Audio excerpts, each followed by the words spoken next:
Hello, everyone. Welcome to the Healthy Enterprise Podcast. Thank you for returning. If you're back for more, and if it's your first time, I hope you enjoy today's episode. It's going to be very interesting.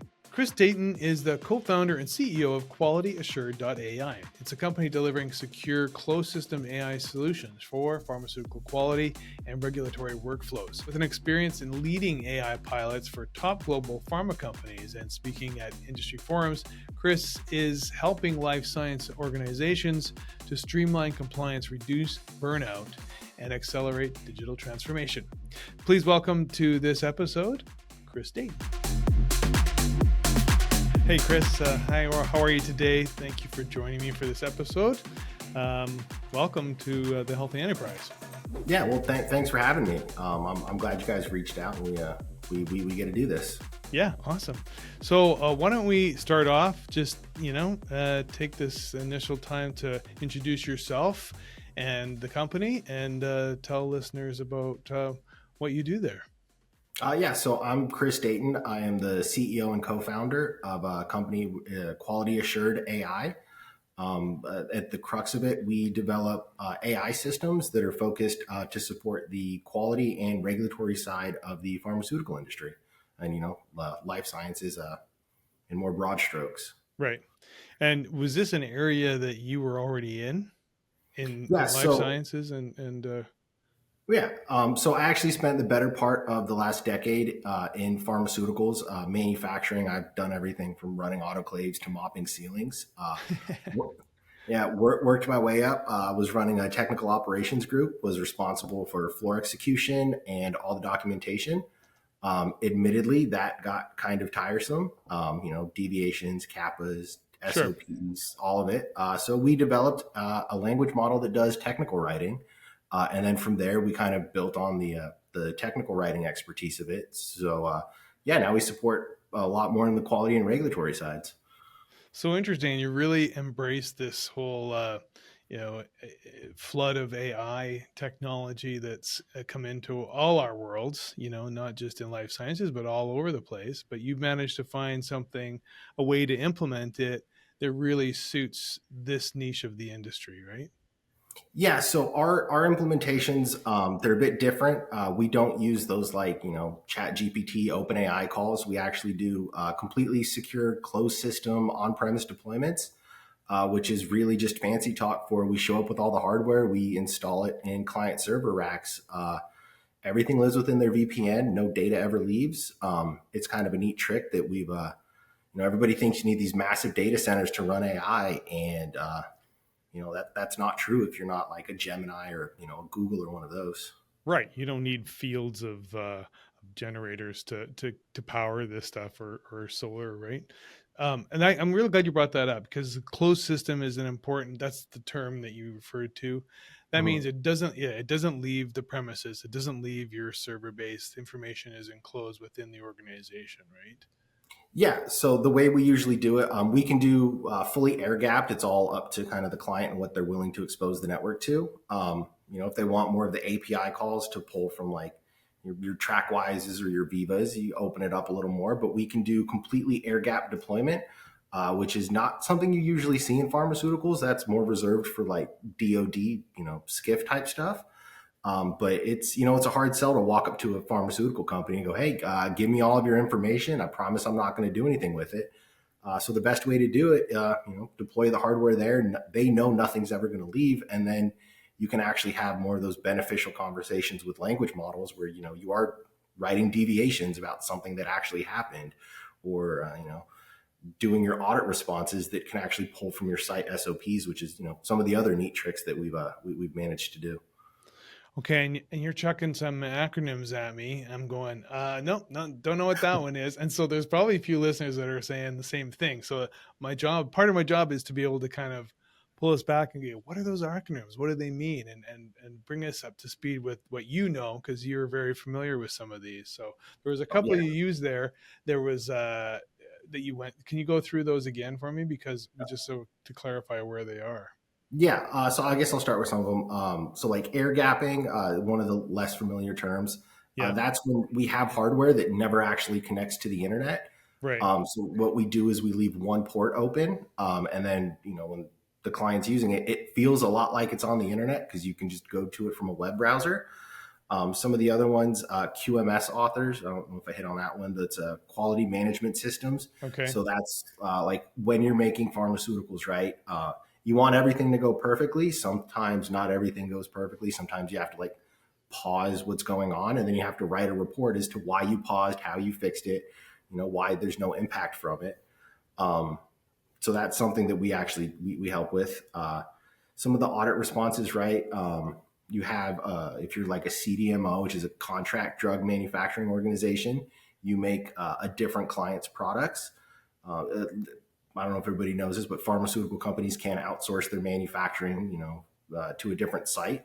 Right. When that happens, there's a lot of paperwork that goes along with it, with like tech transfers, batch records, even audit responses. So like let's say I outsource some of my manufacturing, I can show up and audit them, make sure that everything's going well. And then usually any of my findings, I draft a report about it. You send it back to whoever's doing the manufacturing. They respond to all of it with, per our standard operating procedures or our SOPs, this is how we do things. This is why everything's fine. When the FDA does it, it's called a 483 letter. We help turn those around. You usually have about 14 like calendar days to get those turned around, and it takes a lot of time to draft those. So our system can have those drafted in a matter of minutes instead of a matter of a few days. Interesting. And so really you're leveraging time, right? Which is also money. So you're actually saving time, which saves money. And these are some of the activities that most of these organizations actually have to go through, and several times over and over again for each and every product, right?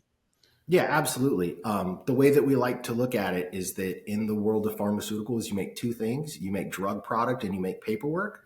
While everybody else is, throwing their AI money at drug product, trying to find the next big thing.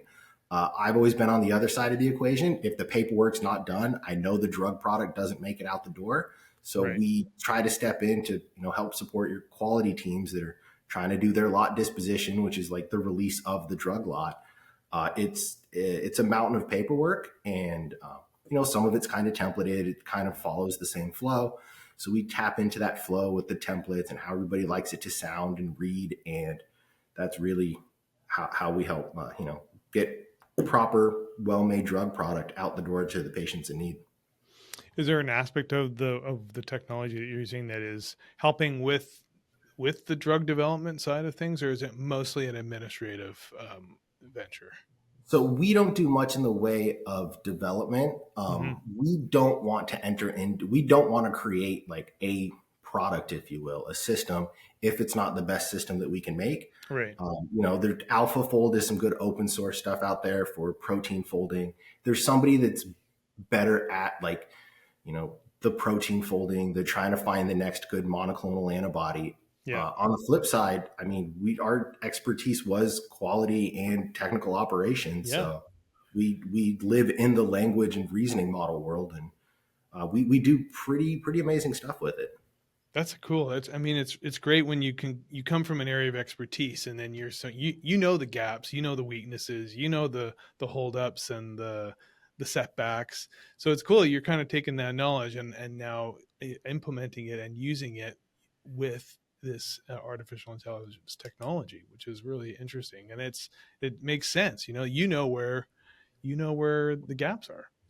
Yeah, I actually had a joke about that when we first started. That the first couple models, they sounded exactly like me when they would write, and I was like, "Well, if these are the best models at doing this out there, and I'm the one they sound like, that must mean I must be the best out there at doing this." And that joke has a tendency to fall flat in some crowds, but So I do. it's made in your image, I guess, eh? Yeah. There's definitely some times where like you see me and our CTO Nick, where you read through some of the stuff, some of the output, and you're like, "Ooh, that definitely sounds like me," and that definitely sounds like Nick, and you can kind of see where it's kind of absorbed some of our writing techniques and how we investigate things. Hey, all you got to do next is create the AI of yourself and a voice, and you can just roll it all out, and you'd be the two of you just rolling it all out, and look like you and sound like you. Yeah. Yeah, that's believe it or not, that's actually something we've talked about. We're kind of calling it like the ghost models, where right you have Yeah. these folks that have developed something, and then they move to a different department, different company, Right. onto the next project, and it's like, well, they take all that knowledge with them. Man, it'd be really nice, like if you had their ghost around that you could talk to, that would have all that information and be Oh, able to answer interesting. all of your Right. questions Right. a year or two after they leave. And that's actually something that we're kicking around with now with some of the consultants and everybody we work with, to be like, hey, we should really start building these ghost models.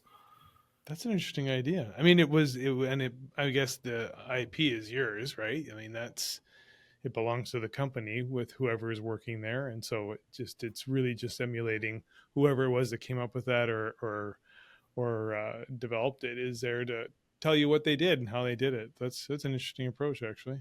Yeah. Yeah, the way we like to think of it, like we have one model that really just functions as like that QA assistant. Mm-hmm. And the way I like to think of it is, like when you're really trying to grind through something and you're like, oh, I need to go talk to like the QA director about this, but they're always in a meeting because they're the QA director.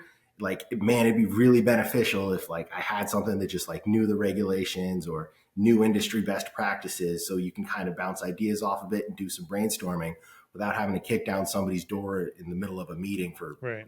5-minute question. Huh. Interesting. Well, it'd be interesting to see what you guys come up with that one. Yeah, we're that's something that's piqued our interest in the last few weeks. I Cool. think I think that's a direction we're going to have to head. Some value added products there. Yeah. Yeah. So when you were early days, when you were thinking about this as a business idea, was there any sort of setbacks or challenges that you were kind of like, I don't know if I want to go down this road, or was this just like, yeah, let's dive in, let's go right into it. So it was, I got the idea driving home. I was reading the news about these 483 letters, and I've been there. Like, if you have a site at your company that gets a 483 letter, right?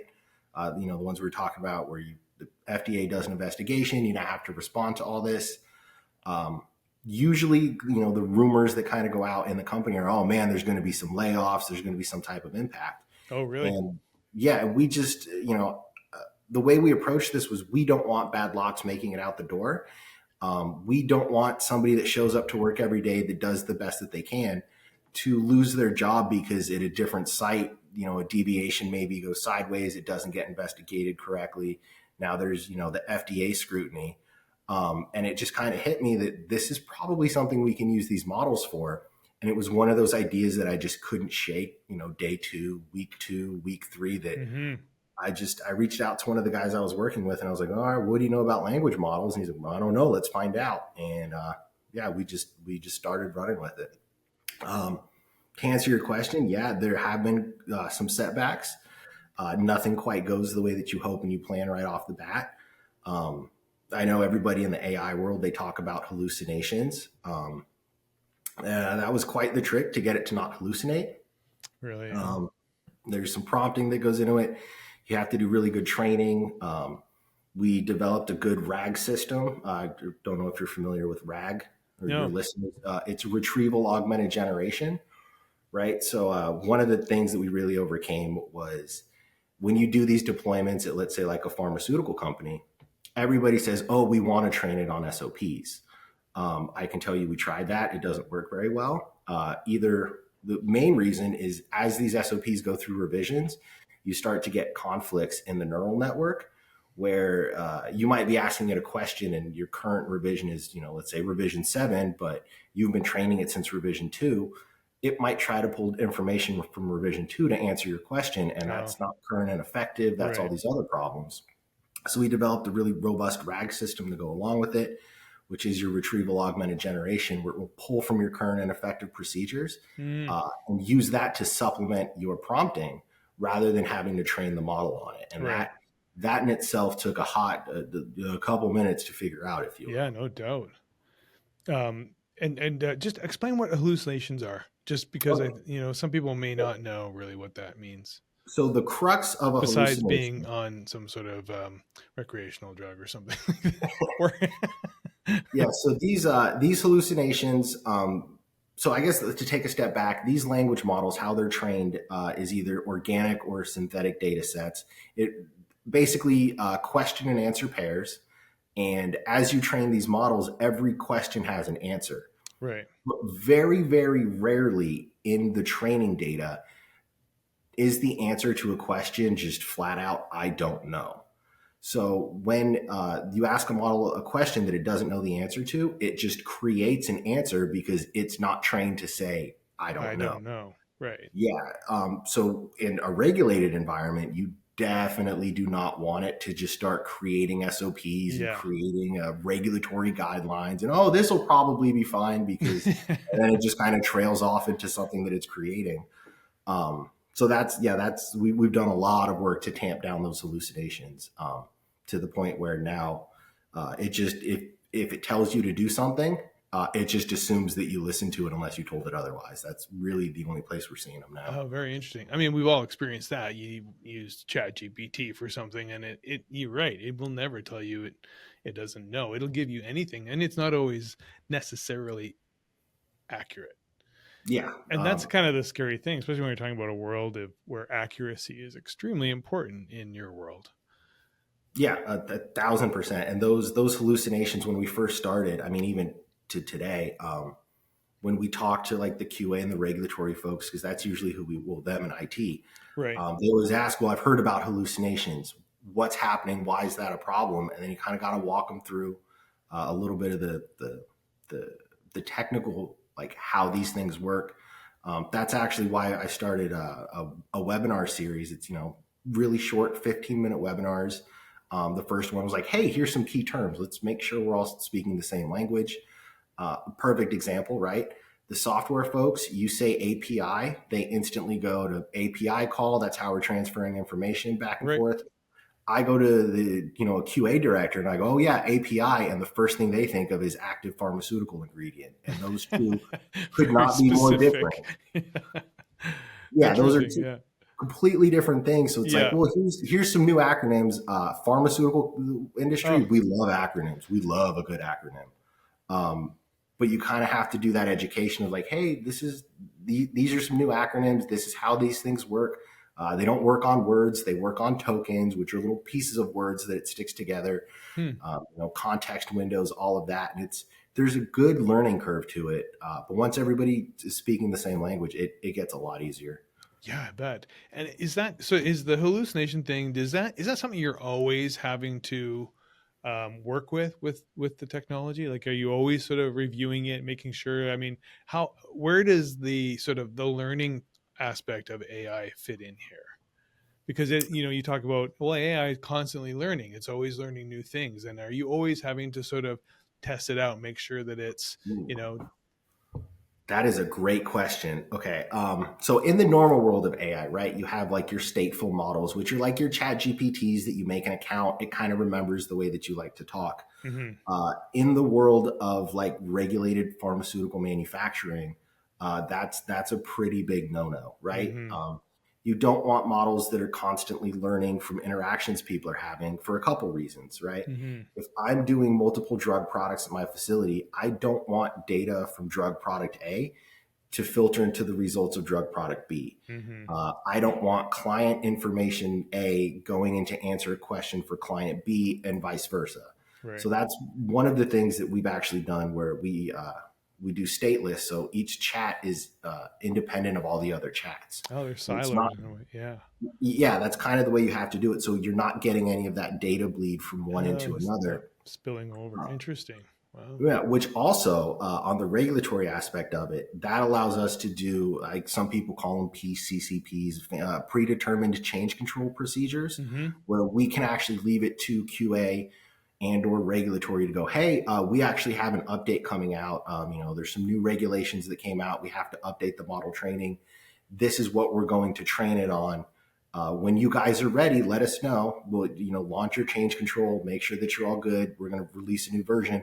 We can come out, plug in the USB, update all the model training, make sure that it works well in the sandbox, that all the prompting still is the way that QA likes it, and then we can just roll over into the actual deployment for the new version. So we don't do continuous like updated training. Ours is very version controlled. Mhm. We don't learn from chats that people are having with the model. We do use the RAG pipeline, that retrieval augmented generation, to pull in the Yep. current and effective SOPs. So you're always getting the like Most what current is data. effective today while I'm Yeah. asking the question. Yeah.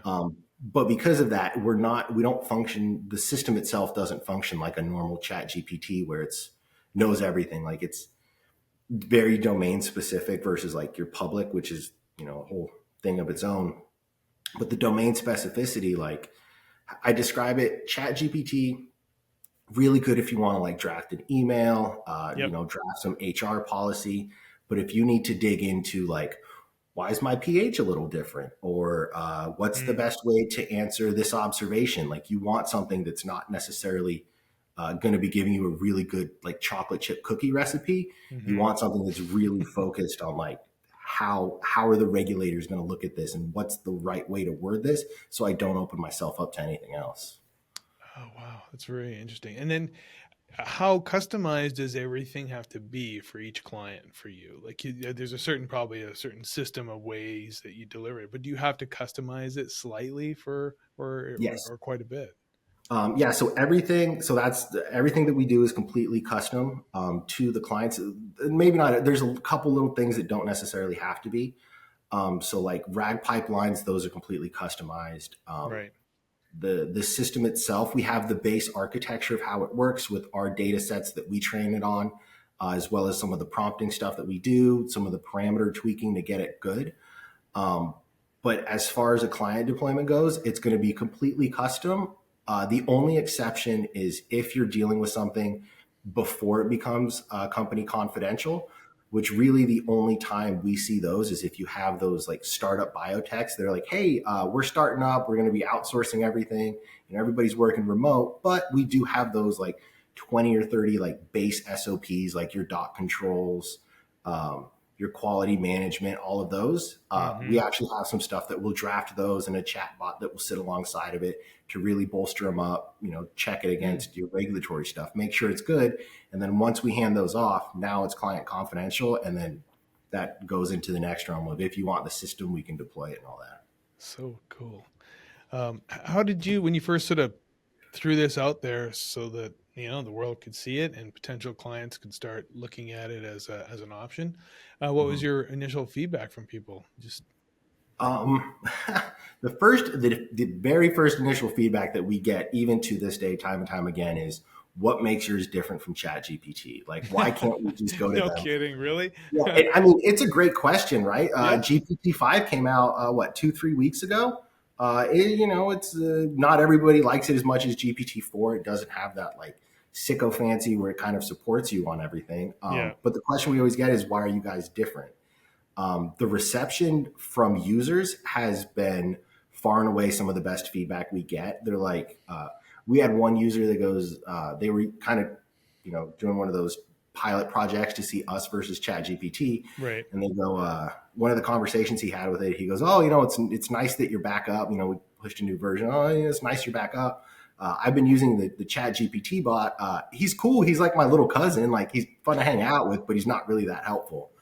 Um, yeah, the people that use it, I mean, we're shaving 30%, we're seeing 30% time reductions That's from a big when number. like a deviation is assigned to a writer until it's to QA. So that's you're drafting, your investigation, everything else. And we're shaving, what, 4 days off for somebody that's Wow. never written one before compared to somebody that is a seasoned professional. Because these things do take, 8, 10, 12 hours of just sitting there really focused typing.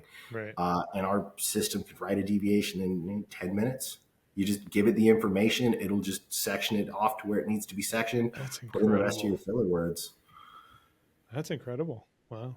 Yeah, So the what is the kind of is one of the is that closed system, is that's a really must be a very important aspect for people. Once they know that, they kind of feel their comfort level seems to go up in that process.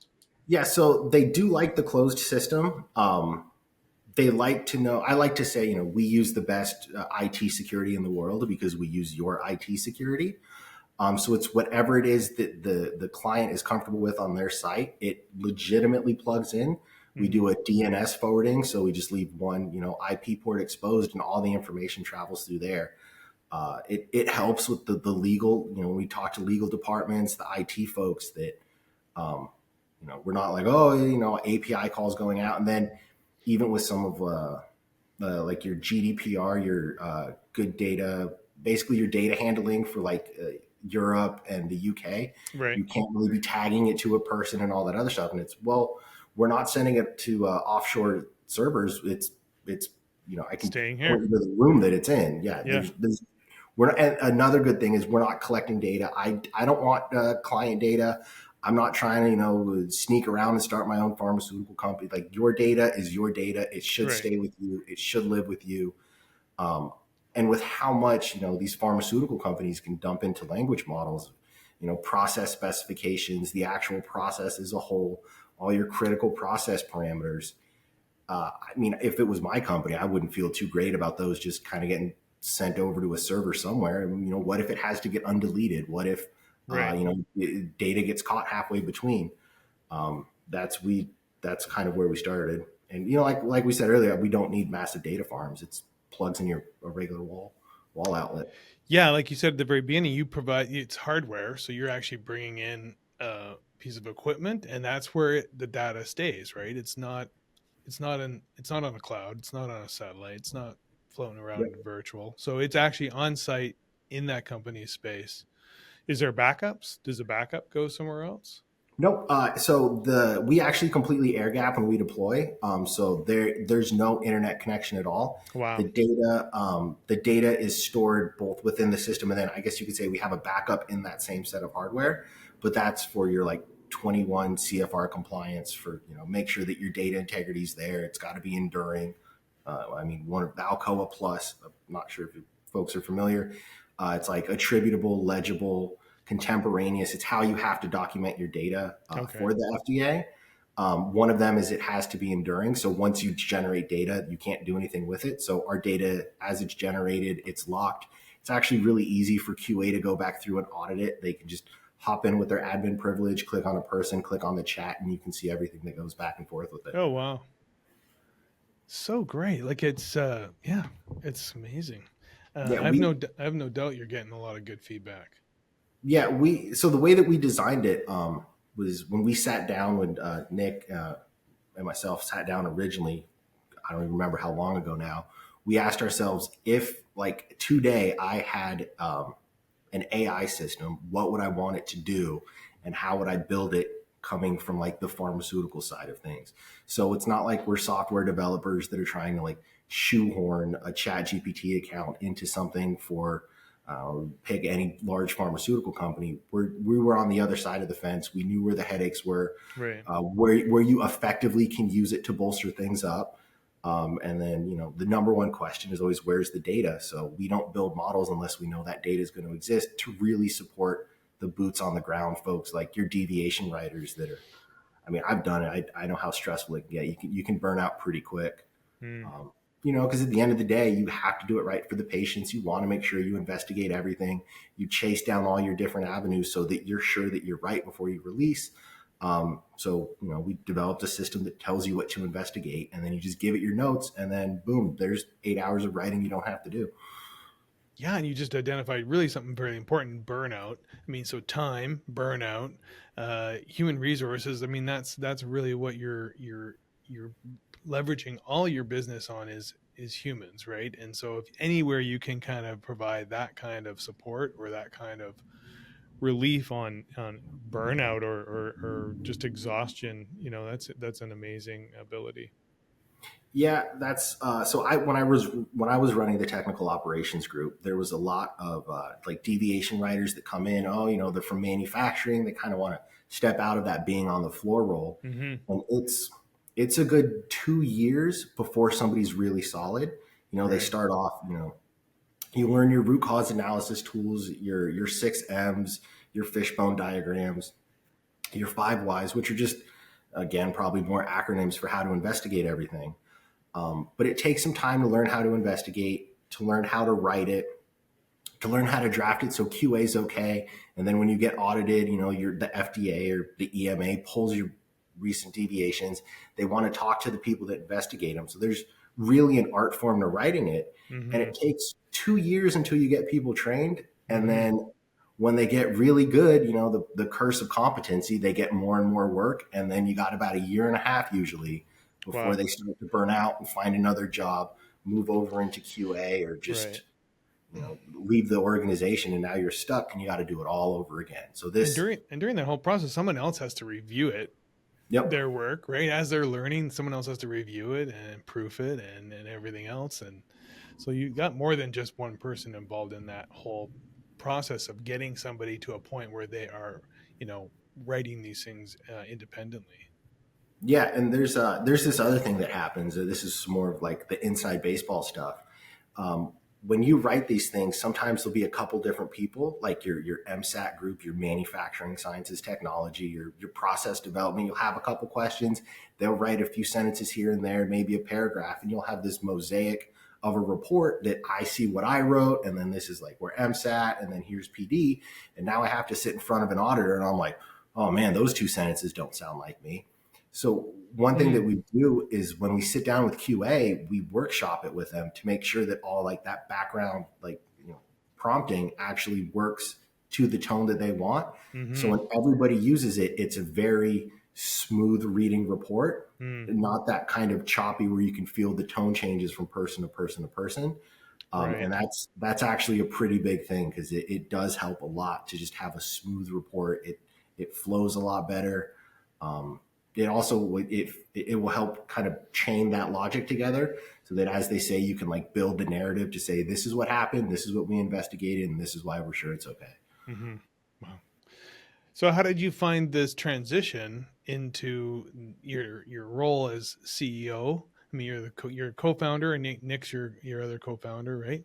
Yep. How did you transition into the CEO role? Was that smooth for you, or did you have some yeah, a bit of a Um, learning curve yourself? Yeah, it's definitely got a bit of a learning curve. The good news is I've had some good people to work with that have like started up businesses before. Yeah, Um, I will say everybody when they warn you like, oh, there's going to be some ups and downs too, and you're like, oh, I'm ready for some ups and I'm downs. ready. And that roller coaster of emotions is something that no matter how many conversations I had, I definitely was not prepared for it. Like there's some days where you're just like, oh man, this thing is working perfectly. Yeah. And then you try an update or you try like a new model for something. And you're like, oh man, we are starting out right at the beginning again. Yeah, there's some hallucination going on there too. Different kind. Yeah, I'll put it this way: there's not always an answer to every question that you have. No, no. So you mentioned role models. You had some good role models in the past that you worked with, and so that was part of what helped you through that process. What else did you leverage? What else did you kind of lean on in this, it's a lot of personal growth, becoming the CEO of a company, especially one that you founded.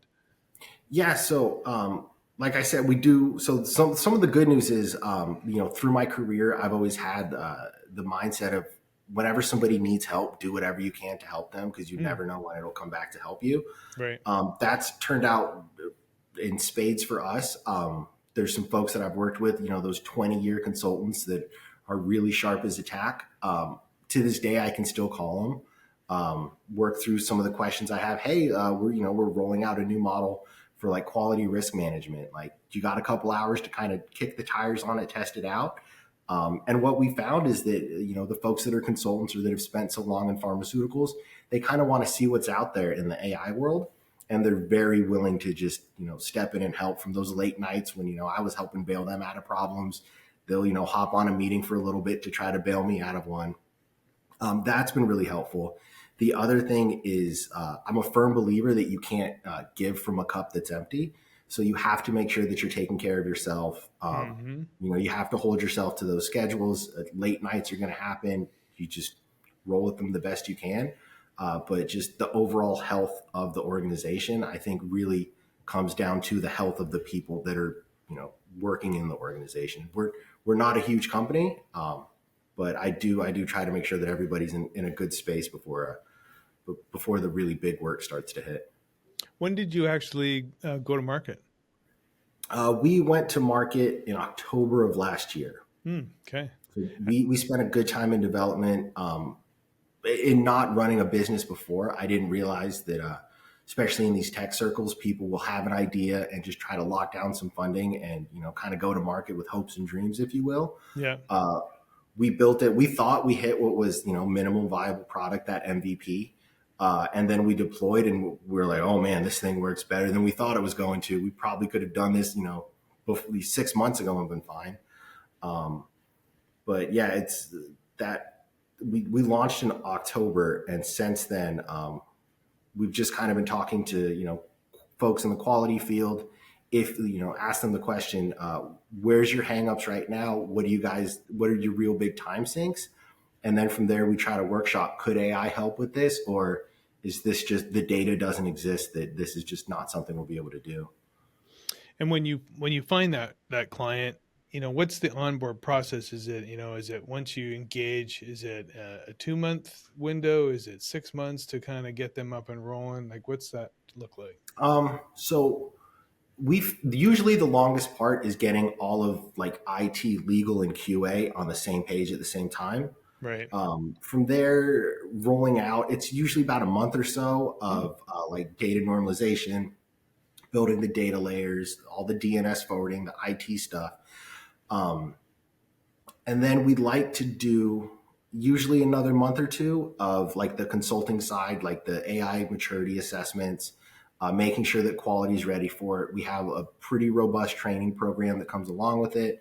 SOPs, work instructions of like, hey, this is where you can use it.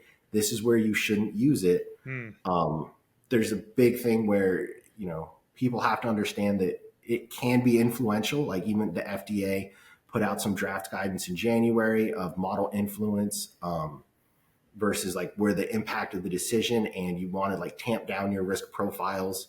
So there's a lot of training that goes along with that of like, you have to make sure that you keep that human in the loop to review everything. You don't want to just copy and paste it. You don't want it to create a document and then route it for approval without that human set of eyes. Yeah, right. And that's kind of hard to do when you're talking to folks that have been burnt out for a while. They're like, man, I just want to hit 7 buttons and this thing to be done with it and out of my hair. But you really got to like, hey, like, take some time, read it. It generates a lot of words very quickly. Make sure that you're actually reading the thing before you submit it. That's why we have ours function as a chat bot, so that you are sure that you have that human in the loop review, because somebody has to take it out of the chat window and then put it into your like TrackWise or your Viva, whatever your management system is, to make sure that like, oh, this is the person that put this in. They're the ones that signed for it. This is why we know it's okay. That makes sense. Yeah. And then from a scalability point of view for the company, how quickly can you grow this? How because it is a certain amount of hands-on. You actually have to go on site and install hardware, and so what does the scalability look like for you? Can you how quickly would you think you can grow? So the good news is we've kind of shifted a bit on how we do our deployments. It used to just be like myself and the folks from Quality Assured. We call ourselves QA AI for short. Instead of just doing the QA AI deployments, we've actually started working with other consulting groups. So even independent consultants, we work with them to kind of work them through like, this is the AI maturity assessment. This is how you want to look at it. You want to make sure that everybody's trained. Like if you talk to somebody in the C-suite versus like management versus more boots on the ground, do they all know the same kind of terminology? Which for sure, yeah. Comes Probably in. Not, yeah. Yeah. And the other thing is, I like to say we do words, not wisdom. So we found that partnering with consulting groups really helps because our models will get you 80, 90% of the way there, but you need that wisdom that comes over top of it. It'll generate an SOP, but we have the checks in place to check against the regulatory bodies, but you're not going to replace 20 years of wisdom of seeing so much stuff go wrong and being through so many audits. We found you really do need that extra layer of just consulting wisdom of the folks that have been there. That's why we pivoted to working with more consulting groups, which I guess that's the long way to answer your question. Scalability. We use a lot of NVIDIA. The CUDA architecture is there. So if there's more data that we need to train on, we can drop in more GPUs. And then because we work with consulting groups, It's kind of like a force multiplier for me, that my team, so that once we know that they're trained up, they can go out and help with the deployments as well, which we found they really like, because now they're part of the AI world and they're not going to be Mm-hmm. left in the dust. They're going to be the folks that really know what's going on and know the regulations and everything. Well, you brought up a good point. It's like, I mean, people are being asked to find ways to incorporate AI into organizations Mm. to streamline things. And so there are people that their job is to actually go and find a way to get our company in the AI game, because there are some people, some companies who haven't found a way yet. So this is one way, anyways, for some organizations in pharma to get out there and get some AI into their network. That's cool. So when we first talked, you were talking about a webinar, and you're doing webinars as part of your marketing initiative. Is that right? It's a way to educate the public. Mhm. Yeah, so marketing, we're kind of approaching it from a couple different ways, avenues, if you will. We do the webinars to try to educate folks. We think that AI literacy is something that people really should know about, Mm-hmm. whether it's from what is a token to what are hallucinations, some of the stuff we've talked about, all the way up to the real big one is, does the data exist to try to solve this problem that we have, and then kind of how to scope that out. We also do a lot with, like, oh, this is how you properly scope out a pilot project. This is how, where you should look for a quick ROI. There's, it's always helpful if there's an inspection coming and somebody needs to get through a lot of paperwork. You see that ROI a bit quicker. But the other side to the marketing, besides just like the webinars and the outreach, is we do like events for PDA, like I believe it's the Perinatal Drug Association. I Mm. probably pronounced that wrong.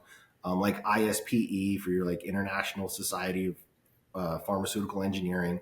We try to do these to just educate the folks that are there. Um, I like to say, like, always set up a meeting, reach out.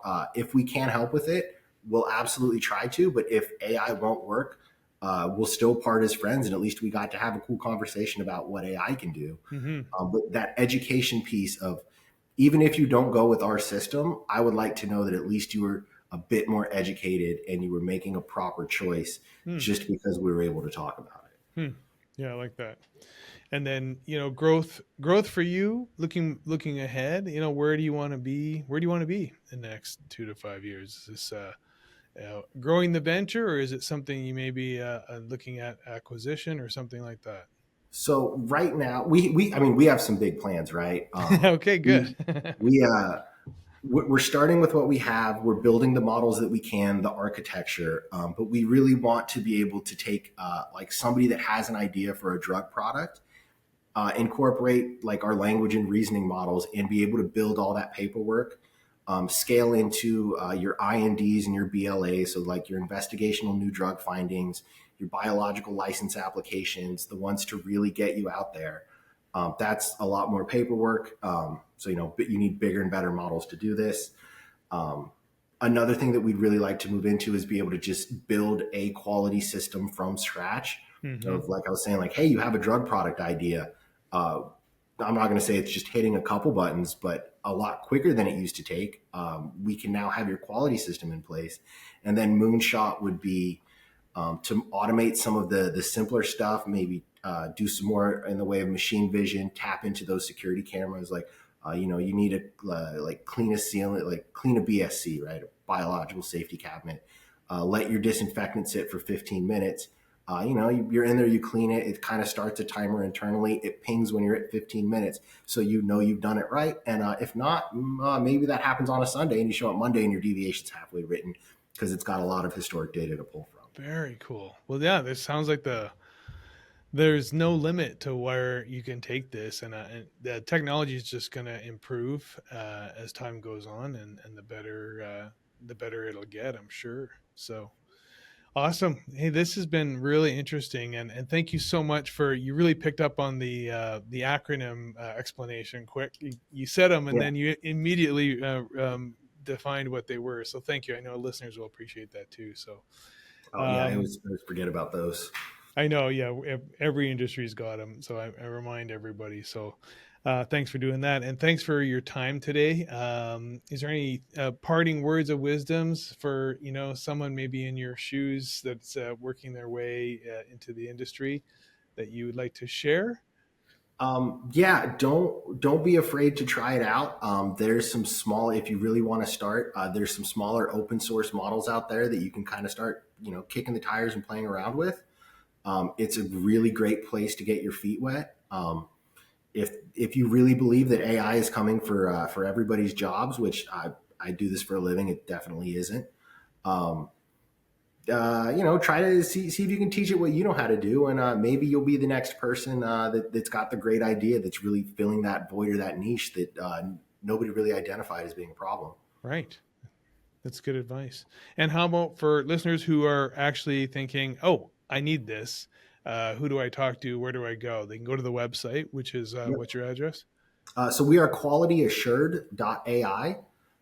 You can check us out on our website. It's got some of the stuff up there. You can reach out on LinkedIn. We have like a contact us page on the website. Reach out. We can set up a demo. If you guys have any great ideas or any of your listeners that, this is a headache, this is something that I would love to not be a headache anymore. Shoot me a line, shoot me a message. Love to talk about it and see if it's something we can help with. That's where we get some of the coolest ideas of, oh, wow, this is a problem they have. I think we might be able to solve this in a unique and interesting way. That's great, Chris. All right, and I'll put all those links in the notes below, so for people they can just click on them and get in contact with you. Thank you again for your time today. I really appreciate our conversation, and I wish you all the best. Okay, well, that brings us to the end of that episode. Lots to learn from Chris Dayton, CEO of Quality Assured AI. Man, he shared his personal journey into the role of CEO and how he has been able to harness his passion for tech and problem solving to tackle challenges in an industry he knows deeply. Chris highlighted the value of that closed system, or air gapping as he called it, and the customization of a highly regulated environment in pharmaceutical, and the real world impact of reducing the time and the quality assurance that it takes up is 30%, addressing burnout and also creating more space for innovation beyond the technology. Thank you for joining me for this episode of The Healthy Enterprise. Please subscribe and share it with someone you know that would appreciate it. And I hope you have a great day. Thanks for listening, and we'll see you next time.